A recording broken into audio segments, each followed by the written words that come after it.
अब तो छापाएं अलग अलग आती हैं, छापाओं में बहुत बड़ा अंतर देख रहे हैं। साफ साफ मैंने अपने गुरुजी की किताब में देखा था कि हरिजन नाम लिखा है, एक किताब मैंने अपने पास रख ली थी। अब जो बाद में छापा आई है उसमें शूद्र नाम दिया, लेकिन हरिजन नाम को हटा दिया है, केवल शूद्र ही रखा है। तो याद रखो, हरिजन कोई साधारण नहीं है। अब आगे आ जाइए, ये और लोग कहां से हो गए? जब हमारे देश में अभी गुलामी हुए थे, एक ऐसा था, कई ऐसे परिवार के लोग थे जो सूर्यवंशी थे। थोड़ी बात और आप आ गई है तो सुन लीजिए। लोग कुछ कहते हैं चमार, चमार किसे कहते हैं? चमार है कौन? अब ये मत कहना कि तुम यदुवंशी हो, तो अपने बारे में हमारी जब कथा आएगी वंशावली तब हम बताएंगे। ये आज सभी की वंशावलियों की बात हो रही है, तो हम आपको वो कथा सुना रहे हैं। एक चर्म देश था, चर्म देश था, जब सभी को गुलाम बना लिया था, वो गुलामी स्वीकार नहीं की थी उन्होंने, तब यहाँ पर उनको आर्य लोगों ने बड़ा प्रताड़ित किया था। अंग्रेजों ने आर्य लोगों को अपने साथ मिला लिया था, और मिलाने के बाद में जो गुलामी नहीं स्वीकार कर रहे थे उनको जबरदस्ती दबाव में डाल करके उनके साथ बड़ा गलत व्यवहार करके उनसे गलत कार्य किए गए, उनसे चमड़ा उधरवाने का कार्य कराया गया, उनको दूर भगाया गया, चर्म देश में रखा गया, इसीलिए उनका नाम पड़ा था चमार। वो सूर्यवंशी है, असली सूर्यवंशी है। एक इसी में परिवार आता है रावत। रावत कौन था? ये नागवंशीय थे। रावत किसी ने सुना है? बताते हैं, अभी आप जान जाएंगे। गुलामी भारत में एक ही केवल नागवंशीय परिवार था जिसने गुलामी को स्वीकृति नहीं दी थी, बल्कि अंग्रेजों को भगाने के लिए उसने ना जाने कितने कार्य कर डाले थे। जिस समय पर परशुराम जी, जो ब्राह्मण होते हैं ना, ब्राह्मण, इतिहास उठा करके देख लेना, कोई अगर गलत कहे तो हमसे मिलने से पहले एक बार नेट में ही सर्च कर ले, हमसे मिले बाद में पहले नेट में सर्च ही कर ले।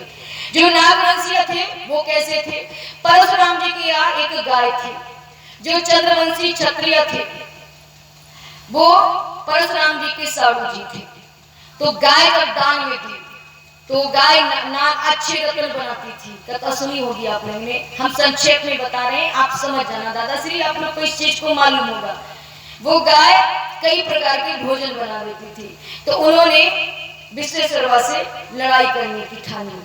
जब लड़ाई करने की ठानी तो परशुराम जी ने कहा था, मैं क्षत्रियों को 24 बार विहीन कर दूंगा, 24 बार क्षत्रियों को मारूंगा। तब नागवंशियों का कैसे हुआ? परशुराम जी जो थे वो शिव के भक्त थे, उन्होंने भगवान से मदद मांगी। कुछ लोगों ने कह दिया कि परशुराम जी के पसीने से उत्पन्न हुए, नहीं, भगवान शिव ने स्वयं उन्हें प्रकट किया था। भगवान शिव ने उन्हें स्वयं प्रकट किया था, और भगवान शिव ने परशुराम जी की रक्षा हेतु भेजा था। परशुराम जी ब्राह्मण होते हैं, असली ब्राह्मण परशुराम जी के परिवार के रावत परिवार है। जितना पासवान वर्ग है वो असली ब्राह्मण है, परशुराम जी के वंशज हैं, नागवंशीय हैं। जितना पासवान है, इसने अंग्रेजों के जमाने में कभी भी गुलामी को स्वीकारा नहीं था। जिसे विश्वास ना हो एक बार इतिहास पढ़ ले, इसके बाद में हमसे बात करें। खुले चैलेंज से कथा कहते हैं, गलती हो साहब तो बता, मान लेते हैं, गलती नहीं है तो कोई जरूरत नहीं है। वो गुलामी को कभी स्वीकार नहीं की थी, याद रखना। झुके नहीं थे वो, कभी झुके नहीं थे। ये है असली है सूर्यवंशी, नागवंशी, चंद्रवंशी। बाद में आए हैं मौर्यवंशी। ये बरादरी अलग नहीं है प्यारे। जो गुलामी को स्वीकार नहीं किया पासवान ने, तो उसका परिवार पूरा दबा दिया गया, उनको विभाजित कर दिया गया था, अलग अलग देशों में भेज दिया गया था, उनको गुलाम बनाया गया। फिर वे गुलामी को स्वीकृति नहीं दी। जो लखनऊ बताया गया था लोगों को झूठा लोगों को बताया गया ये नवाबों का शहर है। नवाबों का नहीं, ये लाखन पासी का बसाया हुआ लखनऊ नवाबों का शहर है। और जो रविदास जी थे, रविदास जी कोई साधारण नहीं थे। अपने देश को भारत महान इसलिए नहीं कहा गया, इस भारत में ऐसे ऐसे महारथी पैदा हुए थे जिनको कोई तोड़ मोड़ करके टुकड़े टुकड़े कर करके बोतल में भरते और निकले तो फिर भी उसी हौसले से निकले। इसलिए इस देश का नाम था भारत महान। ये है हमारा भारत, ये है हमारी भारत की संस्कृति। पहचानो, अपने इतिहास को उठा करके देखो, सबके सब भाई भाई हो, लेकिन क्यों फूट रहे हो? हमारे भारत का इतिहास, वेद, पुराण, शास्त्र सब इसी के अंतर्गत आता है। ये फोड़ने वाले कोई दूसरे हैं।